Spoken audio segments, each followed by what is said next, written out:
രക്ഷയുടെ പാതയിൽ.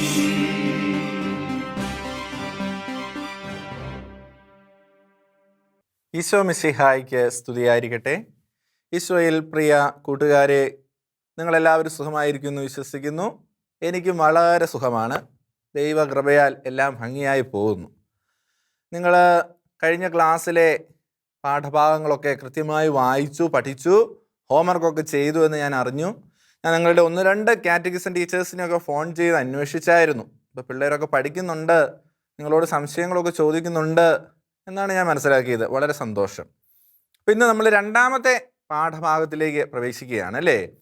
അടയാളങ്ങളും പ്രതീകങ്ങളും എന്നുള്ളതാണ് 2ാമത്തെ പാഠത്തിൻ്റെ തലക്കെട്ട്. അതിൽ നമുക്ക് ഒരു നിമിഷം പ്രാർത്ഥിക്കാം. നമുക്ക് കണ്ണുകളടച്ച് കൈയൊക്കെ കൂപ്പി പിടിക്കാം. കാരുണ്യവാനായ ഈശോയെ, സ്വർഗസ്ഥ പിതാവേ, അങ്ങയുടെ പരിശുദ്ധാത്മാവിനാൽ ഞങ്ങളെ അങ്ങ് നയിക്കുന്നതിനെ ഓർത്ത് ഞങ്ങൾ അങ്ങേക്ക് നന്ദി പറയുന്നു.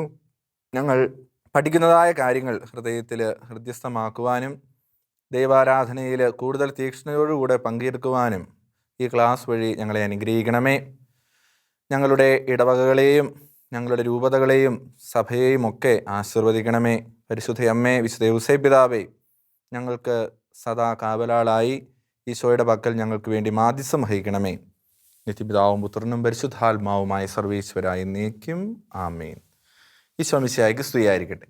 അപ്പോൾ 2ാമത്തെ പാഠമായ അടയാളങ്ങളും പ്രതീകങ്ങളും എന്ന് പറയുന്ന ഈ അധ്യായത്തിൽ ആരംഭത്തിൽ തന്നെ നമ്മൾ എന്താണ് കാണുന്നതെന്ന് നമുക്കൊന്ന് നോക്കാം. അവിടെ പഴയ നിയമത്തിൽ സംഖ്യ എന്ന് പറയുന്നൊരു പുസ്തകമുണ്ട്. കേട്ടിട്ടുണ്ടോ? സംഖ്യ എന്നൊരു പുസ്തകം. എവിടെ സംഖ്യ എന്ന് പറഞ്ഞ പുസ്തകം വരുന്നേ അറിയാവോ? പഴയ നിയമത്തിൽ പഞ്ചഗ്രന്ഥിയിൽ ഉൽപ്പത്തി, പുറപ്പാട്, ലേവ്യർ, സംഖ്യ, നിയമാവർത്തനം, അതാണ് പെന്റട്ടുക്ക് അല്ലെങ്കിൽ പഞ്ചഗ്രന്ഥികൾ എന്നറിയപ്പെടുന്നത്. ബൈബിളൊക്കെ നിങ്ങൾക്ക് അറിയാമെന്ന് ഞാൻ മനസ്സിലാക്കുന്നു. അപ്പം അതിൽ സംഖ്യ എന്ന് പറയുന്ന പുസ്തകത്തിൻ്റെ 21-ാം അധ്യായം 5 മുതൽ 9 വരെയുള്ള ഭാഗങ്ങൾ നിങ്ങളൊന്ന് വായിച്ചു നോക്കണം. അതാണ് നിങ്ങളുടെ പാഠപുസ്തകത്തിൻ്റെ ആരംഭത്തിൽ കിടക്കുക. എന്താണ് അവിടെ കാണുന്ന സംഭവം? ഈജിപ്തിലെ ഫറവോയുടെ അടിമത്തത്തിൽ നിന്നും മോശയുടെ നേതൃത്വത്തിൽ ദൈവമായ കർത്താവിൻ്റെ ഇടപെടൽ മൂലം ഇസ്രായേൽ ജനത രക്ഷിക്കപ്പെട്ട് കാനാൻ ദേശത്തിലേക്ക് ചെങ്കടലൊക്കെ മുറിച്ച് കടന്ന് പോകുന്ന കഥയൊക്കെ നമ്മൾ മനസ്സിലാക്കിയതാണ്, അതിനെക്കുറിച്ച് ധ്യാനിച്ചതാണ്. അങ്ങനെ പോയിക്കൊണ്ടിരുന്ന ഈ ജനമുണ്ടല്ലോ, കുറേ ആയി കഴിഞ്ഞ് കഴിഞ്ഞപ്പോൾ അവർക്ക് ആകപ്പാടെ അങ്കലാപ്പായി, മടിയായി, തൊട്ടതിനും പിടിച്ചതിനും ദേഷ്യമായി, അങ്ങനെ എല്ലാത്തും കൊണ്ടും അങ്ങോട്ട് അവരങ്ങ് മൂഡ് ഔട്ടായിപ്പോയി. അതിൻ്റെ ഫലമായിട്ട് എന്ത് സംഭവിച്ചു? വെറുതെ മൂഡ് ഔട്ടായിട്ട് അവിടെ ഇരിക്കുകയല്ല ചെയ്തത്, അവർ കണ്ണിൽ കാണുന്ന പാപം മുഴുവൻ ചെയ്യാനായിട്ട് തുടങ്ങി. ഏറ്റവും വലിയ പാപമാണ് എന്തെന്നറിയാമോ? ബ്ലാസ്ഫമി അഥവാ ദൈവനിഷേധം. ദൈവത്തെ തള്ളി പറയുക, ദൈവത്തെക്കുറിച്ച് ഇല്ലാകഥ പറയുക, ദൈവത്തിനൊരു ശക്തിയില്ലെന്ന് പറയുക, ദൈവത്തെ പുച്ഛിച്ച് കളയുക.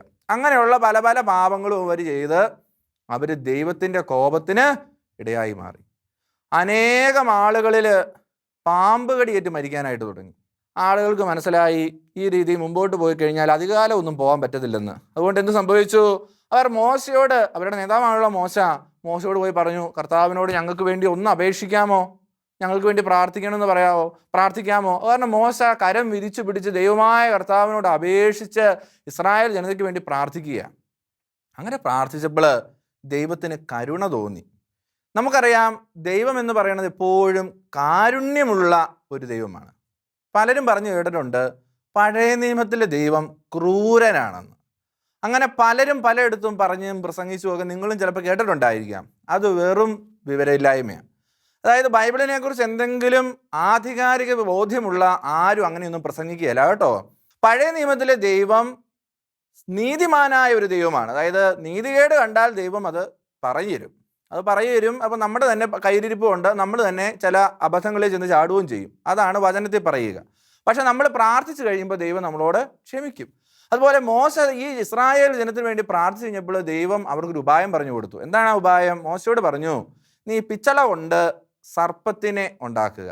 അതായത് പിച്ചള എന്ന് പറയുന്ന മെറ്റലാണ്, അതൊരു ലോഹമാണല്ലോ. അതുകൊണ്ട് ഒരു സർപ്പത്തിൻ്റെ രൂപം ഉണ്ടാക്കുക, എന്നിട്ട് അത് മരുഭൂമിയുടെ നടുക്ക് വേണ്ടി അങ്ങ് നാട്ടുക. അപ്പം പാമ്പ് കടി കേൾക്കുമ്പോൾ ഈ സാധനത്തിലേക്ക് നോക്കിക്കഴിഞ്ഞാൽ, ഈ മരുഭൂമിയിൽ ഉയർത്തപ്പെട്ട പിച്ചള സർപ്പത്തിലേക്ക് നോക്കിക്കഴിഞ്ഞാൽ അവരാരും മരിക്കുകയില്ല. പറയുമ്പോൾ സഹോദരങ്ങളെ, എൻ്റെ കൂട്ടുകാരെ, പഴയ നിയമത്തിൽ മോശയോട് പറഞ്ഞ ഈ ഒരു സംഗതി അത് വെറുതെ ഇസ്രായേൽ ജനങ്ങളെ കുറച്ച് പേരെ രക്ഷപ്പെടുത്തുന്നതിന് വേണ്ടിയിട്ട് ദൈവം പറഞ്ഞു കൊടുത്ത ഒരു ഉപാധിയായിരുന്നില്ല. മറിച്ച് അനേകം നൂറ്റാണ്ടുകൾക്ക് ശേഷം തൻ്റെ ഏകജാതനായ ഈശോ മിശിഹായിലൂടെ ഈ ലോകത്തെ താൻ രക്ഷിക്കാൻ പോകുന്നു എന്നുള്ളതിൻ്റെ ഒരു മുൻ സൂചന നൽകിയതാണ് ദൈവമായ കർത്താവ്. അതെന്തുകൊണ്ടാണെന്ന് മനസ്സിലാക്കണമെങ്കിൽ യോഹന്നാൻ്റെ സുവിശേഷം 12-ാം അധ്യായത്തിൻ്റെ 32-ാം തിരുവചനം വായിക്കണം. അവിടെ എന്താണ് നമ്മൾ വായിക്കുന്നത്?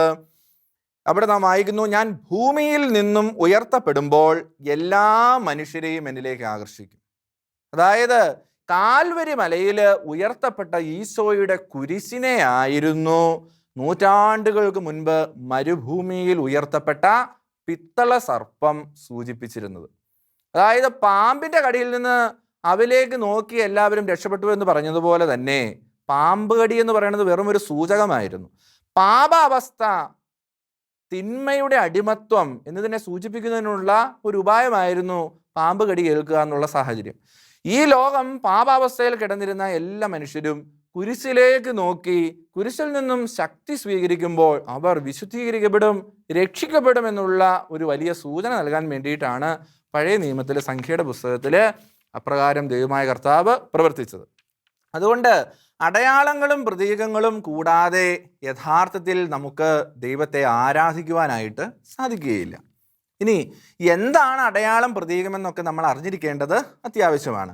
നമ്മുടെ അനുദിന ജീവിതത്തിൽ നമ്മൾ ഒത്തിരിയേറെ അടയാളങ്ങളും പ്രതീകങ്ങളും ഒക്കെ കാണുന്നുണ്ട്. ഉദാഹരണത്തിന്, ഒരമ്മയ്ക്ക് ഒരു കൊച്ചിനോട് സ്നേഹം തോന്നുകയാണെന്ന് വിചാരിക്കുക.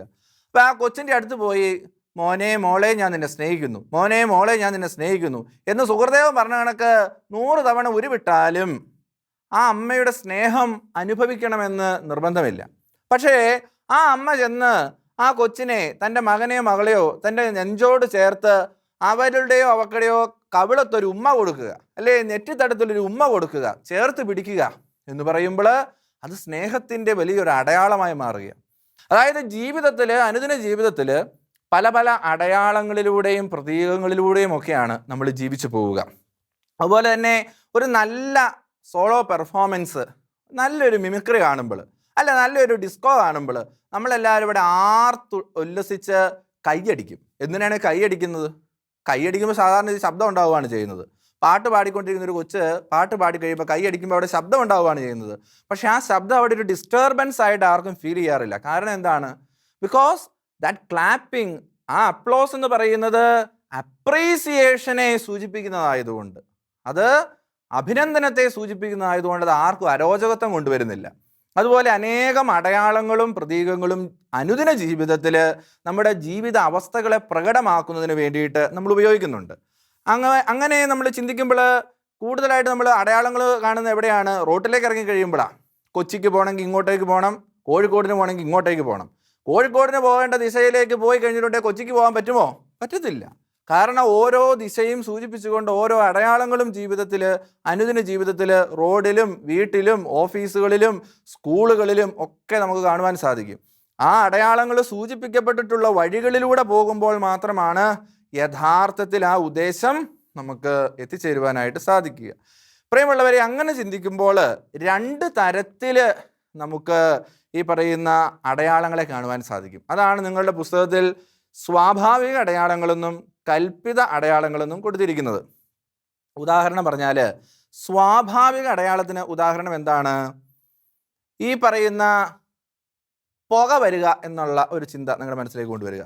നിങ്ങളിങ്ങനെ വെറുതെ വീടിൻ്റെ മുറ്റത്ത് ഇരിക്കുകയായിരുന്നു, അപ്പം അതാ പറമ്പിനകത്തൂടെ പുക വരുന്നു. പുക വരിക എന്ന് പറഞ്ഞിട്ടുണ്ടെങ്കിൽ അത് ഭൂതം ചുവർത്തിയാടുവാന്നാണോ സാമാന്യ ബുദ്ധിയുള്ളവർ വിചാരിക്കുന്നത്? എന്താണ് പുക വരുന്നുണ്ടെങ്കിൽ അതിൻ്റെ അർത്ഥം എന്താണ്? അതുമായി ബന്ധപ്പെട്ട് അവിടെ തീയുണ്ട്, തീപ്പൊരിയുണ്ട്, അല്ലേ? അപ്പം എവിടെ തീയുണ്ടോ അവിടെ പുകയുണ്ട്. അല്ലാണ്ട് ഇപ്പം നമ്മൾ ചുമ്മാ ഒരു തിരി കത്തിച്ച് വെച്ചാൽ സൂക്ഷിച്ച് നോക്കിയാൽ അതിൽ നിന്നും പുക വീരുന്നുണ്ട്. ഗ്യാസ് ഓൺ ചെയ്ത് നോക്കിയാലും അവിടെ നിന്നും പുക വീരുന്നുണ്ട്. അത് വിറക് കത്തിക്കണമെന്ന് മാത്രം നിർബന്ധമൊന്നുമില്ല. എവിടെയെല്ലാം പുകയുണ്ടോ അവിടെ തീയുണ്ട്. അതൊരു സ്വാഭാവിക അടയാളമാണ്. എന്നാൽ മറ്റൊരു തരത്തിലുള്ള അടയാളമാണ് കൽപ്പിതമായ അടയാളങ്ങൾ എന്ന് പറഞ്ഞാൽ മനുഷ്യൻ കൽപ്പിച്ച് നൽകിയ അടയാളങ്ങൾ. ഉദാഹരണം, ഭാരതത്തിൻ്റെ ത്രിവർണ്ണ പതാക. ഭാരതത്തിൻ്റെ ത്രിവർണ്ണ പതാകയിൽ കുങ്കുമം വേണം, വെള്ള വേണം, പച്ച വേണം, വെള്ളയുടെ നടുക്ക് അശോകചക്രം വേണം എന്നൊന്നും മാലാഖ ആകാശത്ത് നിന്ന് വന്ന് പറഞ്ഞു തന്നതാണോ? അതൊന്നുമല്ല. അല്ലെ ഒരു കൊച്ചു ജനിച്ച് വീഴുമ്പോഴേ തന്നെ ഇന്ത്യയുടെ നാഷണൽ ഫ്ലാഗ് കണ്ടു കഴിഞ്ഞിട്ടുണ്ടെങ്കിൽ ഇന്ത്യ എന്ന് പറഞ്ഞുകൊണ്ട് തുള്ളിച്ചാടുവോ? തുള്ളിച്ചാടില്ല.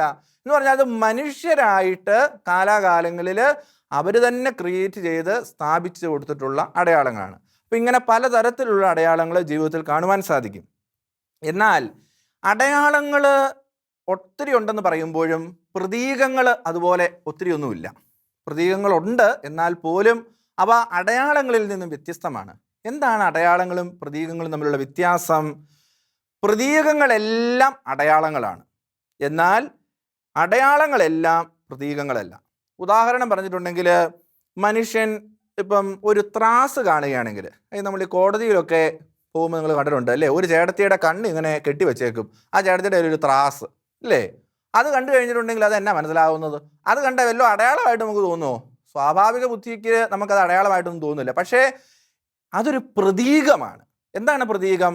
നീതിയാണ് ഇവിടെ നടപ്പിലാക്കപ്പെടുന്നത്. ത്രാസിൽ ഉയർന്നും താന്നും ഇരിക്കുന്ന കണക്ക് നീതി ഏതാണോ അത് കൃത്യമായിട്ട് ഇവിടെ നടപ്പാക്കപ്പെടുമെന്നുള്ളതാണ്. അതുപോലെ തന്നെ ഒലിവല കൊത്തിക്കൊണ്ട് പറന്നു പോകുന്ന ഒരു പ്രാവ്, വെറുതെ ഒരു പ്രാവ് ഇങ്ങനെ അതിൽ പറന്നു പോകുന്ന കാണുമ്പോൾ എല്ലാവർക്കും വല്ലതും തോന്നുന്നു? ഒന്നും തോന്നില്ല.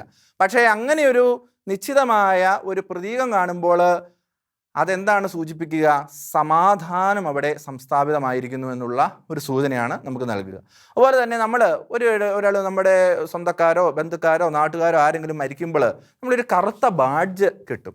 കറുത്ത ബാഡ്ജ് കിട്ടിക്കൊണ്ടെങ്കിലാണ് അതിൻ്റെ അർത്ഥം എന്താണ്? എല്ലാവർക്കും അവിടെ വരുന്നവർക്കൊക്കെ കറുപ്പ് കളർ ഇഷ്ടമാണെന്നാണോ അതിൻ്റെ അർത്ഥം? അതിൻ്റെ അർത്ഥം അതല്ല. ആ ബ്ലാക്ക് ഇൻഡിക്കേറ്റ് ചെയ്യുന്നത് ഒരു ശോകമായ ദുഃഖകരമായ ഒരു സാഹചര്യത്തെയാണ്. അപ്പം ഇങ്ങനെയുള്ള സംഗതികളെയാണ് എന്തെന്ന് പറയുന്നത്? പ്രതീകങ്ങളെന്ന് പറയുന്നത്. ഈ അടയാളങ്ങളും പ്രതീകങ്ങളും അനുദിന ജീവിതത്തിൽ ഉണ്ട് എന്ന് പറയുന്നത് പോലെ തന്നെ നമ്മുടെ ദൈവാരാധനയിലും ഒത്തിരി നമുക്ക് കാണുവാൻ സാധിക്കും. കാരണം ദൈവാരാധന ആത്മാവിലും സത്യത്തിലും നമുക്ക് നടത്തണമെങ്കിൽ അടയാളവും പ്രതീകവും കൂടാതെ പറ്റത്തില്ല. കാരണം എന്താണ്? ഈ പറയുന്ന ദൈവം, ഈശോ, നമുക്കിന്ന് നമ്മുടെ ചുറ്റും ഒരു മനുഷ്യനായിട്ട് ഓടിക്കളിച്ച് നടക്കുന്ന മനുഷ്യനൊന്നുമല്ല. അദർശനാണ് ദൈവം. ദൈവത്തെ നമുക്ക് കണ്ണുകൊണ്ട് നേരിട്ട് നോക്കിയാൽ കാണാവോ? കാണാൻ മേല. അദർശനാണ് ദൈവം. ആ അദർശനായ ദൈവത്തെ ആരാധിക്കണമെങ്കിൽ, ആ ദൈവത്തിൻ്റെ സ്നേഹം ജീവിതത്തിലേക്ക് സ്വീകരിക്കണമെങ്കിൽ അടയാളങ്ങളും പ്രതീകങ്ങളും മാർഗമായിട്ട് നമുക്ക് ആവശ്യമാണ്. അതുകൊണ്ട് കുർബാനയായാലും കൂദാശകളായാലും കൂദാശ അനുകരണങ്ങളായാലും ഏതൊരു ആത്മീയ മേഖല എടുത്താലും ഒത്തിരിയേറെ അടയാളങ്ങളും പ്രതീകങ്ങളും നമുക്ക് കാണുവാൻ സാധിക്കും. അതിനെക്കുറിച്ചാണ് നമ്മൾ കൂടുതൽ വിശദമായി അടുത്ത ക്ലാസ്സുകളിൽ പഠിക്കുക. അപ്പോൾ ഈ ക്ലാസ്സിൻ്റെ രണ്ടാമത്തെ ചാപ്റ്ററിൻ്റെ ലെസണിൻ്റെ ആദ്യത്തെ ഭാഗം ഇവിടെ അവസാനിച്ചിരിക്കുകയാണ്. അപ്പോൾ ഇതിൻ്റെ ഏറ്റവും അവസാനത്തിൽ നിങ്ങൾക്ക് നൽകുന്ന ടാസ്ക് എന്താണെന്ന് ചോദിച്ചിട്ടുണ്ടെങ്കിൽ, സ്നേഹവുമായി ബന്ധപ്പെട്ട ഏതെങ്കിലും 5 അടയാളങ്ങളോ പ്രതീകങ്ങളോ നിങ്ങൾ കണ്ടുപിടിച്ച് എഴുതുക. സ്നേഹവുമായി ബന്ധപ്പെട്ട ഏതെങ്കിലും 5 സൈൻസ് ആൻഡ് സിംബൽസ്. അതുപോലെ രണ്ടാമതൊരു ടാസ്ക് കൂടെയുണ്ട്. നിങ്ങൾ ഈശോയുടെ കാൽവരിയിൽ ഉയർത്തപ്പെട്ട കുരിശിനെ കുറിച്ച് നിങ്ങൾക്ക് മനസ്സിൽ തോന്നുന്ന ഒരു ധ്യാന ചിന്ത, ഒത്തിരി ഒന്നും എഴുതണ്ട, ഒരു 3-4 ചിന്തകൾ, നിങ്ങളുടെ മനസ്സിൽ വരുന്ന ധ്യാന ചിന്തകൾ അതുകൂടെ കുറിച്ച് നിങ്ങളുടെ നോട്ട്ബുക്കിൽ വെക്കുക. ഈ 2 സംഗതികൾ അടുത്ത ഞായറാഴ്ച ആകുമ്പോഴത്തേക്കും നിങ്ങൾ ചെയ്യണമെന്ന് സ്നേഹത്തോടെ ഓർമ്മപ്പെടുത്തുന്നു. പാഠപുസ്തകം കൃത്യമായി വായിക്കണം കേട്ടോ. ഞാൻ പറയാത്ത പോയിന്റുകളും കൂടുതലായിട്ടുള്ള അറിവുകളും ഒക്കെ നിങ്ങൾക്ക് പുസ്തകത്തിൽ നിന്ന് കിട്ടും. സോ നിങ്ങളെ അനുഗ്രഹിക്കട്ടെ. നമുക്കൊരു നിമിഷം പ്രാർത്ഥിക്കാം. കാരുണ്യവാനായ ഈശോയെ, കഴിഞ്ഞ നിമിഷങ്ങളിൽ ഞങ്ങളുടെ മേൽ ചൊരിഞ്ഞ പരിശുദ്ധാത്മാഭിഷേകത്തിന് നന്ദി പറയുന്നു.